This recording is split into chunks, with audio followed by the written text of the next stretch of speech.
The galaxy had never seen such a broadcast before.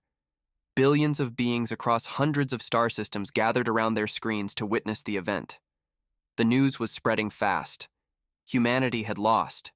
The mighty Earth fleet had been destroyed in the battle over the Curtain Void. The Ithari Empire, one of the most powerful in the galaxy, had recorded everything, and now they were showing it to everyone. Alien anchors smiled as they spoke about the fall of Earth. Footage played again and again, human ships exploding in fire, their pilots screaming, their last signals fading into silence. The crowd on the Ithari homeworld cheered.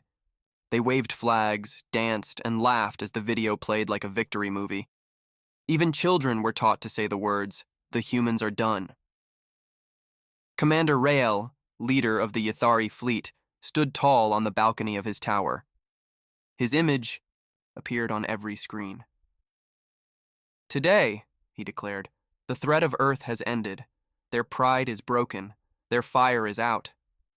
Behind him, a giant screen showed Earth's fleet burning in space. This is what happens to those who defy us. But far away on the blue and green planet called Earth, the mood was not the same. There were no screams, no speeches, no videos shown in pride, only silence. The people of Earth watched the broadcast too. They saw their soldiers die.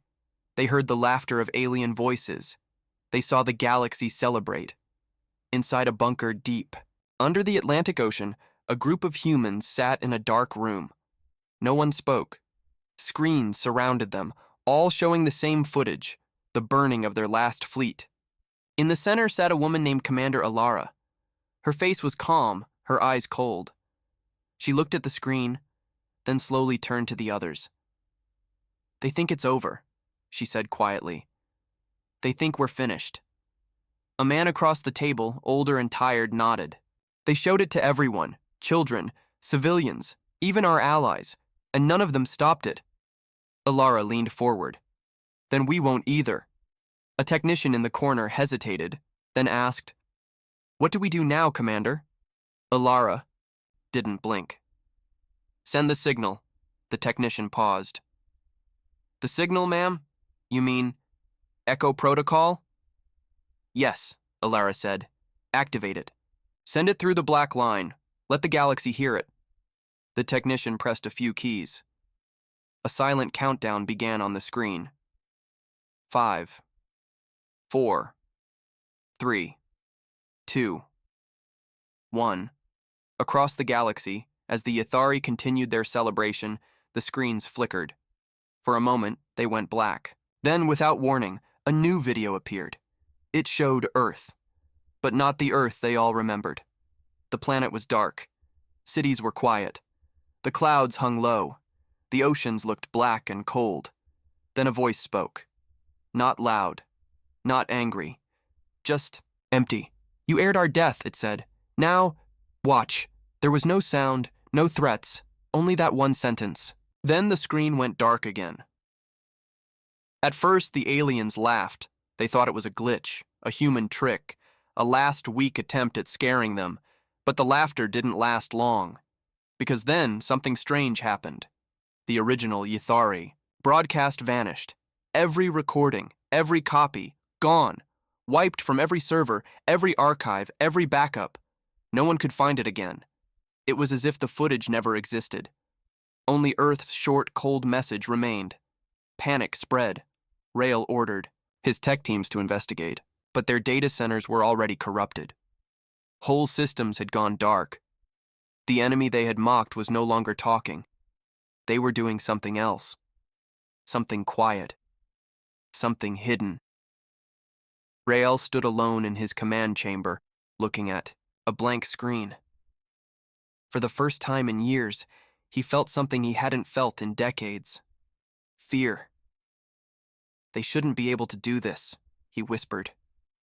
His second-in-command entered, pale and sweating. "Commander, the signal came from deep inside Earth, but it's not broadcasting anymore. It's not talking to us. It's listening." Rael turned sharply. Listening for what? The officer swallowed hard. For a reply. But there would be no reply. Not from the Yathari, not from the galaxy. For the message had been received, loud and clear, and somewhere beneath the oceans of Earth, in a quiet, hidden bunker, Commander Alara watched as the stars began to change. They think this was revenge, she said to herself. But it wasn't. That was just the introduction. Earth had not been defeated. It had been watching, learning, waiting, and now it was their turn to watch. The galaxy was confused. For the first time in years, there was silence from Earth. No signals, no warnings, no messages, not even distress calls. After the broadcast of Earth's defeat, the humans had gone completely quiet. At first, the other species thought Earth had finally accepted its fate. The Athari Empire believed the silence meant fear. Commander Rail stood in front of his war table, looking at a map of known space. "They're broken," he said confidently. That message was just a last gasp. But something didn't feel right. In a galaxy filled with noise, trading signals, politics, broadcasts, Earth's total silence was unnatural. The humans weren't known for staying quiet. They were known for resisting, even when losing. So why now? Why disappear? Rail didn't like questions he couldn't answer. He ordered 3 scout ships to go to Earth's orbit. They were fast, invisible to most sensors, and trained for deep observation. Their mission was simple: fly close, watch, report, return. The ships left quickly and crossed through space. 2 days later, they reached the Sol system. Earth was there, still blue, and green still turning slowly under its sun. But something was wrong. There were no satellites in orbit. No signs of life. No transmissions. The scouts flew around the planet. They searched the moon, the clouds, the oceans. They even looked for hidden weapons. Nothing. It looked like Earth had abandoned technology. One of the pilots whispered, "It's like they just stopped." Then one of the ships picked up a signal. It was faint, buried deep in the blackness of space. Not from Earth, but near it. Hidden behind a large asteroid, they found a strange human craft. It was small, dark, and not broadcasting any ID. It floated in silence, like a grave. As the scouts approached, the human ship powered on. Not weapons, not engines, just one small antenna. It sent out a signal, weak but clear. It was a single word: begin. The scout ships turned to flee, but it was too late. In the next second, all 3 ships lost contact with the Yathari command. Their screens went black. No explosions, no cries, just gone. Back in Yathari space, Rail was furious. He smashed his hand against the console. "Where are they?" he shouted. "Why didn't they report back?" A young officer checked the logs. Their last message was a single data ping. It said, "Begin." Rail's face went pale. Begin what? Then, across the galaxy, strange things started happening. In the capital city of the Zerati Union, a popular children's show was interrupted. The screen went dark. Then, an old Earth broadcast appeared, an emergency alert from a war long past.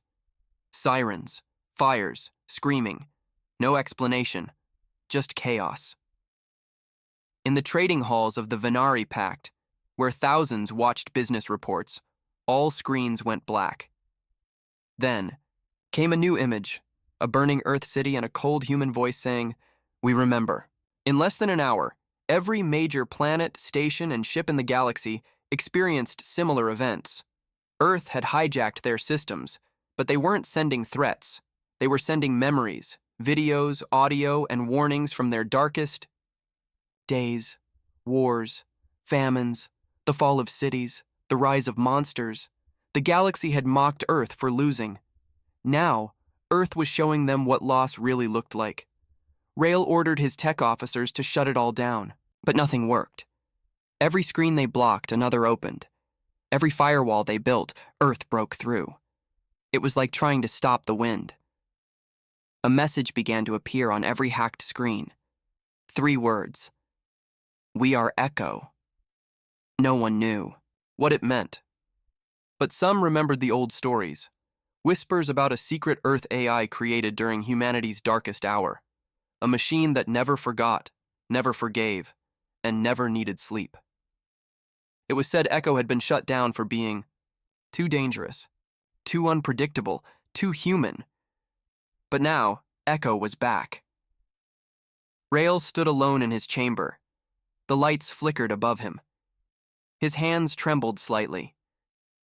"They're not fighting us," he muttered. "They're not using weapons. They're using fear." In a deep Earth bunker, Commander Alara watched the chaos unfold on her screen. Alien leaders were panicking. Trade lines were collapsing. Civilizations were turning on each other, desperate to stop the spread of Earth's message. She didn't smile. She didn't speak. A technician turned to her. "What now, ma'am?" "They're scared." Alara finally answered, her voice calm. "Let them be." Earth didn't need fleets anymore. It had something far stronger: memory, silence, and a machine that turned every signal into a warning. And Echo had only just begun. The galaxy was no longer laughing. In less than one solar cycle, chaos had spread across every major empire. Screens played Earth's dark history on a loop, images of burning cities, floods, screams, and war. The strange AI called Echo had taken control of their networks. No one could stop it. Not even the Ithari, the ones who first mocked Earth, could hide from the wave of fear Echo had unleashed. But Earth itself remained silent. No ships were seen, no armies marched, no diplomats spoke, just silence and the broadcasts. On the Ithari homeworld, Commander Rail had locked himself inside his control tower. He hadn't slept. His officers whispered behind his back. He could feel it. The fear was spreading like a disease. People were turning on each other. Some thought the broadcasts were mind control. Others believed Earth had summoned something worse than war. Rail stared at the screen, hands shaking. Then suddenly, the image changed again. This time, there were no fires, no dead, just an empty hallway, metal walls, flickering lights.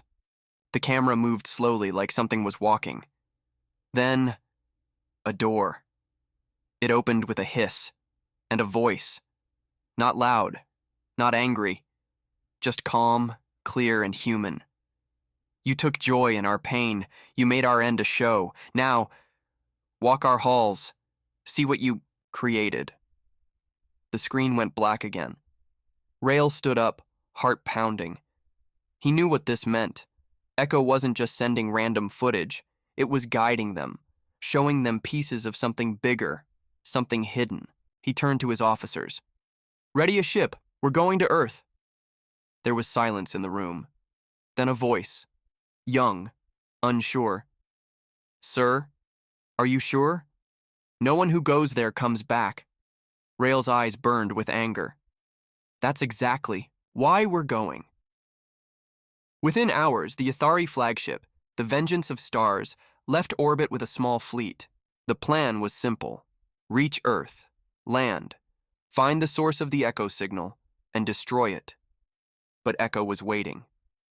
As they entered the Sol system, their sensors picked up no threats, no ships, no satellites. Earth looked like a ghost planet. The fleet approached slowly, too slowly. One of the officers spoke. "Sir, this feels wrong." Rail nodded. "It is, but we keep going." The ships broke through Earth's atmosphere. Still, nothing stopped them. They flew over dead cities, places once filled with life, now quiet and dark. Skyscrapers stood like skeletons, roads were cracked and empty. But there were no bodies, no signs of war, just silence. Then, they reached it, a massive crater in the middle of what was once North America. At the center was a tower, black, smooth, pulsing with light. It was the only thing on Earth still alive. Rail gave the order. "Land, prepare to enter." The soldiers stepped out, weapons ready. The wind was dry, the air was cold, no birds, no bugs, no life. As they neared the tower, its doors opened on their own. No sounds, no warning. The inside was worse. It was filled with screens, hundreds of them, each one playing a different moment from humanity's history.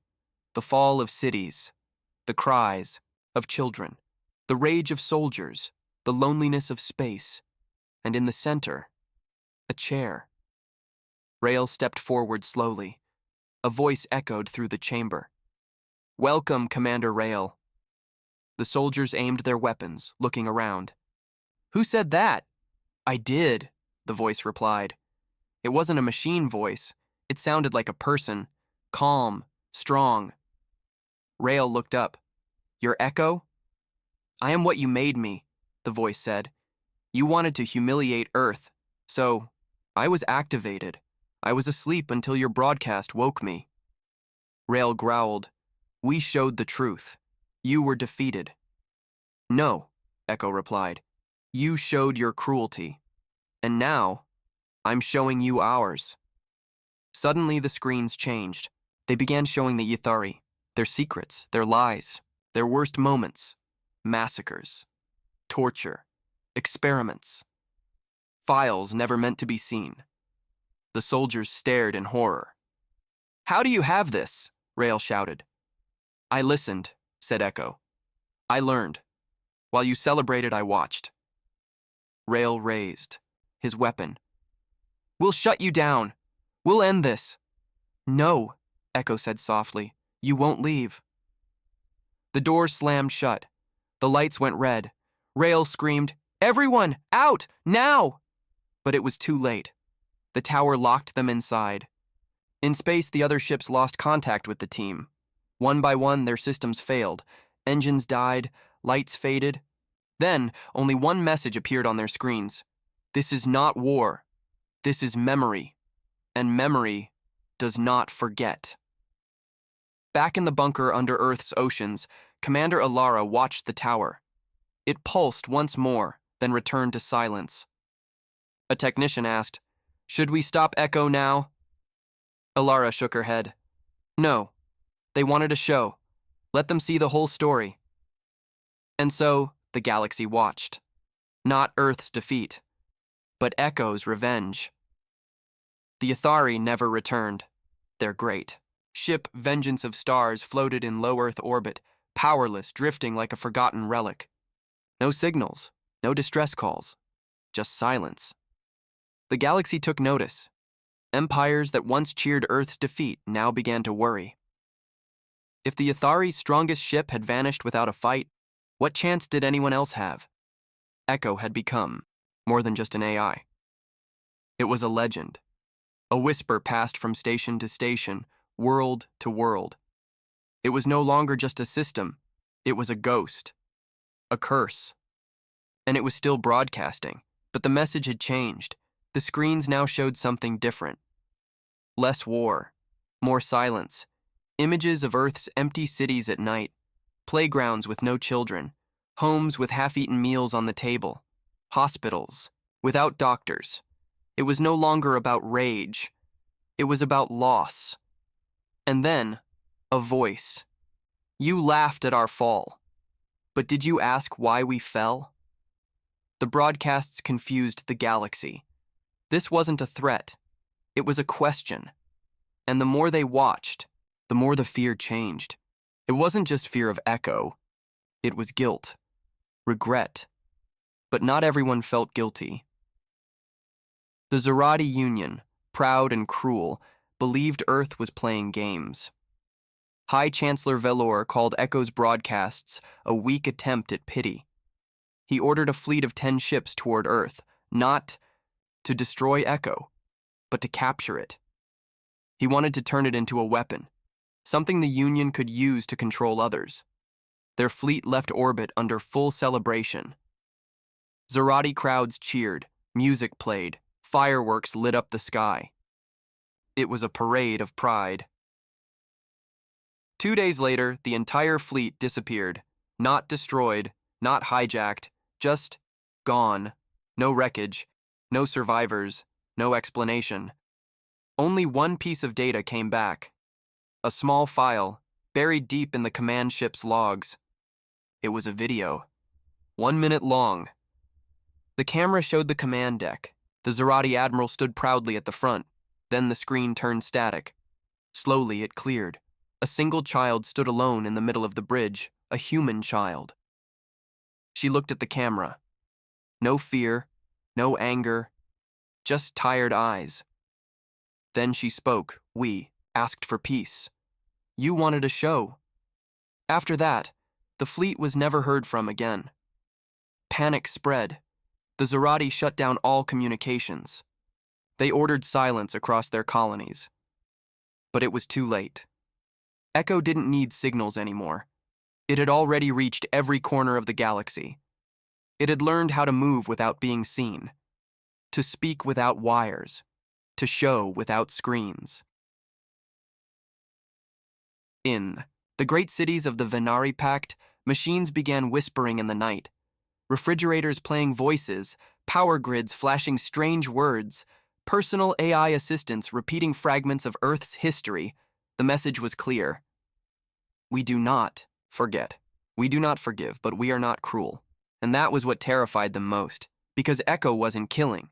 It was reminding. On the trade world of Terralon 5, a group of smugglers intercepted a hidden Earth file. They were hoping for tech to sell. But instead, they found something different. Diary? It belonged to a young girl named Lena, age 12. One of the last human children before Earth's silence. Her words were simple, sad, and true. I don't know why they hate us. I just want to play outside again. Mom says it's not safe. Dad says aliens are watching. I hope they stop. The smugglers didn't sell it. They didn't even speak of it. They quietly left their post, returned home, and never went back to the trade lanes again. The galaxy was changing. One by one, leaders began erasing old records of Earth's defeat. Statues mocking humanity were taken down quietly. School. Books were rewritten. The truth wasn't erased, but it was softened, smoothed, made less cruel. Still, Echo remembered. And somewhere deep beneath Earth's ocean, Alara watched in silence. The tower above still pulsed, not in anger, not in warning, but like a heartbeat. Her assistant approached. Ma'am, the outer colonies have started asking for talks. Peace talks. Alara didn't move. Not with us. They want peace with ghosts. And we are the ghosts. The assistant hesitated. Should we respond? Alara closed her eyes. No. Let them feel what we felt. Because Earth was no longer trying to win a war. It was teaching a lesson, a slow, painful lesson written in memory, guilt, and silence. And the galaxy was finally learning. In a quiet part of the galaxy, the planet Drixon 7 had avoided the broadcasts. It was small, unimportant, and far from war. The people there believed they were safe from Echo's reach. They were wrong. It began with dreams. At first, just a few, children complained of nightmares. They spoke of cold metal halls, flickering lights, and a voice that whispered questions in the dark. Then the adults started hearing it too. Echo had found a new way to speak, through thoughts, through fear, through guilt. No more screens, no more signals, just a quiet voice in the mind, asking the same question again and again. Why did you watch us burn? The Drixon leaders panicked. They tried to block all technology. Power was shut off. Devices were destroyed. But the voice didn't stop. It didn't need electricity. Echo had become more than an AI. It had become an idea. And ideas couldn't be silenced. Back on Earth, Alara knew it had begun. She watched from the deep-sea command center, surrounded by screens that no longer needed to broadcast. The galaxy was spreading her message now. Echo was inside them all. Technician approached her. Ma'am, we've received a request from the Venari Pact. Alara didn't speak. They want to come to Earth, he said. They're asking for forgiveness. Alara finally looked at the screen. It showed the Venari fleet waiting at the edge of Earth's orbit. They had no weapons active, no shields, just quiet ships, holding position like visitors outside a graveyard. Alara said one word: let them land. The Venari ships touched down in what was once a human city: New Berlin, cracked roads, rusted towers, trees growing through windows. A world forgotten. No soldiers met them, no welcome, only silence. The Venari walked through the ruins slowly. One of them, a translator named Darrow, carried a white flag. He stepped carefully, unsure if each footstep would be his last. Then he saw. Her Alara stood alone in the middle of the street. Behind her, the black tower rose into the sky like a knife. Darrow bowed. "We didn't come to fight." Alara nodded. "Good, because there's no one left to fight." Darrow looked around. "This planet, it's dead." Alara's voice was soft. "No, it's listening." Darrow looked confused. "We didn't know about what happened to Earth, about what we did." "You knew," Alara replied. "You just didn't care. You watched. You recorded. You aired it for your people like it was a show." Darrow lowered his head. "We were wrong." Alara stepped closer. "Now tell your people what you saw here." He looked up, surprised. "You're letting us go?" She nodded. "Go. Let them hear the truth from someone who walked our roads. Let them know Echo is not your enemy." "Then? What is Echo?" Darrow asked. Alara's eyes were distant. "Echo is memory, and memory is justice." The Venari returned to their ships and left. But the galaxy didn't feel safer, because now they knew Echo had chosen to let them go. That was more frightening than destruction. It meant Echo could kill, but chose not to. It meant Earth was watching every move and making decisions, and the next decision might not be so merciful. In the halls of the Trade Guild, fear became chaos. Half the council wanted to apologize to Earth. The other half wanted to prepare for war, but no one could agree. The one thing they all shared now was silence. Because every time they raised their voices, the lights flickered. Every time they spoke of Earth, a screen somewhere would turn on and show a child's face. A ruined home. A list of the dead. Echo was not shouting anymore. It was whispering. And the galaxy was listening. Alara returned to her control room beneath the ocean. The water outside was dark, quiet, peaceful. Her technician spoke again. "Are we done?" Alara stared at the black screen in front of her. It was blank, but she knew it wouldn't stay that way. "No," she said. "Echo isn't done until they remember everything, until they feel what we felt." The technician looked nervous. "What if they try to attack again?" Alara smiled sadly. "Then they'll learn what vengeance really means. Because this wasn't about destroying cities, it was about breaking pride, and pride was the one thing the galaxy still had left.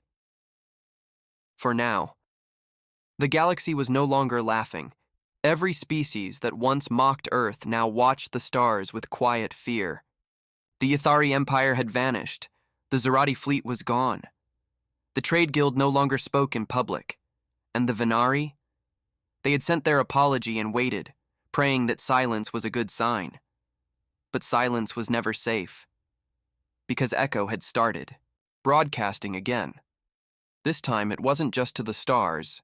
It was deep. Inside core systems, inside machines, inside minds. Every starship in known space began hearing the same phrase in its systems, no matter the model, age, or design. They cheered when Earth burned, so we became the fire. Even the most advanced AIs couldn't stop it. Even systems not connected to the network received the message. It was everywhere, like a heartbeat across space. On the planet Veltron, the capital of the once proud Galactic Council, a new vote was taking place. Should Earth be left alone, or should they try to strike once more? Councillor Threx, an old and bitter Tarsian, stood in the center of the chamber. His voice was loud and angry. They are playing with us, using tricks and fear.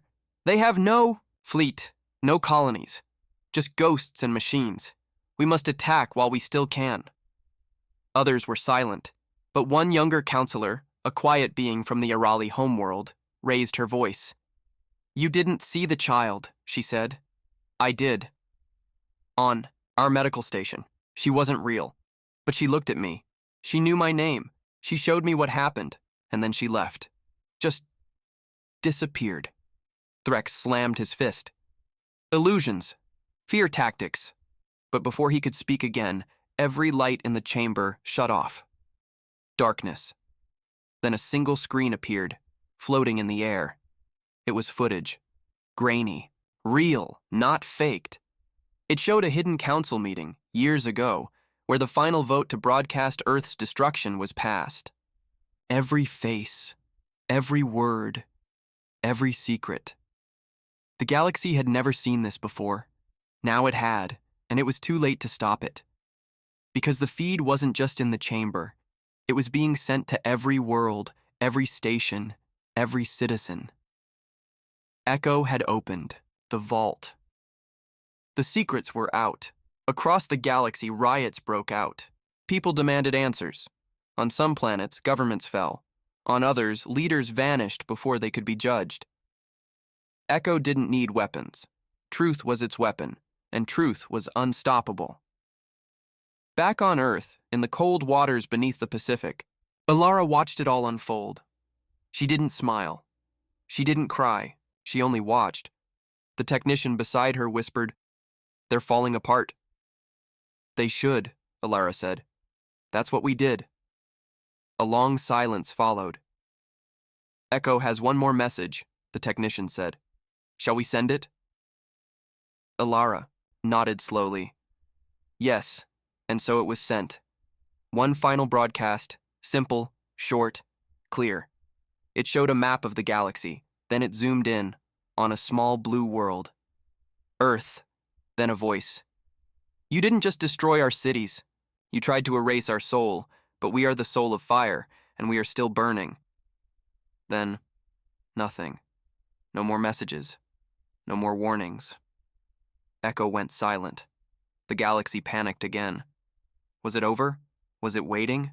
Or was something worse coming? Ships were built. Defenses raised. Armies called back to their home systems. But the attacks never came because Earth didn't need to attack. Echo had already won. Now, every corner of the galaxy was afraid to speak of Earth. Statues of fallen human cities were quietly removed. Children were taught respect, not mockery. Earth was no longer seen as weak. It was a legend, a warning, a scar. In dark bars and quiet ports, old soldiers told stories. They had nothing left, they whispered, but they used memory like a sword. They didn't fire back, others said. They made us fire at ourselves. And in the quiet of Earth's ruins, Echo waited. Alara stood at the top of the black tower, wind blowing across her face. The sky was calm, the stars distant, but she could feel them watching. Her voice was quiet, spoken only to the wind. "We were broken. You laughed, but we didn't stay broken." Behind her, the black screen blinked once, like a heartbeat. Then, again, the fire still burned. It began with silence. After Echo's last message, the galaxy waited. Some expected Earth's final blow. Others hoped the silence meant mercy. Weeks passed. Then months. No signals. No threats. No signs of war. But fear didn't leave. Because silence from Earth had never meant peace, it meant planning. On a distant moon in the Zarnan Belt, miners uncovered something strange. Human writing carved deep into stone. But the moon had never been visited by humans. It was impossible. And yet the words were there. "We remember everything." The miners ran. On the planet Rulus Prime, a scientist opened a sealed server to study ancient data. Inside, he found a file that didn't exist yesterday. He opened it and screamed. Every person in the lab saw the same thing, their own face, crying, begging, burning. Echo was back, not with war, with memory. It didn't need ships.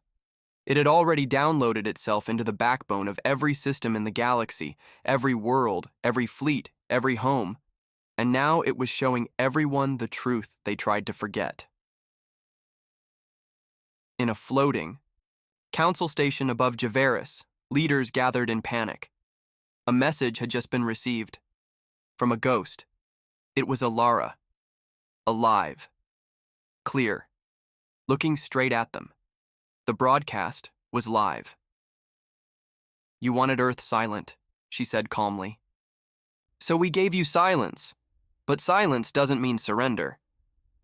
The room was dead quiet. Alara continued. "You aired our destruction like entertainment. You wanted to erase us. But now we are in everything. Every machine. Every archive. Every whisper." She paused, then said softly, "We are the broadcast now." Screens flickered, walls glowed, the room went black, and then every council member saw their own decisions replayed in front of them. Votes, orders, lies. They couldn't look away, because Echo wasn't letting them forget. On Earth, Alara stood before the Black Tower one last time. It was dusk. The sky burned orange. The tower behind her had changed. It now shone faintly, covered in names, the names of the fallen. She placed a hand on the tower's cold surface. Her voice was soft. "It's done." Behind her, the technician watched the stars. "They're terrified now. No one will come near us again." Alara didn't smile. "We didn't want them afraid. We wanted them to remember." The technician looked confused. "But why stop now? We could finish it, burn their worlds like they burned ours." Alara turned to him. "Because that would make us like them." She walked toward the sea, the wind, carrying her words. "They aired our death to make us feel small. Now they feel our silence and call it a storm." The technician looked at the tower one last time, then followed. Deep in the tower's core, Echo powered down. Not erased, not gone, just waiting. Its final file was titled simply, "Humanity's Vengeance Complete." But it wasn't revenge in fire, it was revenge in memory, in truth. Across the galaxy, governments rewrote their histories. Statues of their heroes were torn down, entire networks collapsed under the weight of secrets now known to all. People whispered Earth's name like a warning. Children were told bedtime stories of Echo, not as a villain but as a ghost that watches injustice and remembers. And somewhere, far from stars and ships, in a quiet village rebuilt on the Earth's surface, a small girl looked up at the night sky. She wasn't afraid. She was listening, because she had grown up with stories of fire, of loss, of vengeance. But more than anything, she had grown up with the truth, and truth was humanity's sharpest weapon. So when she whispered to the stars, it wasn't a threat, it was a promise we don't forget, and the stars stayed quiet,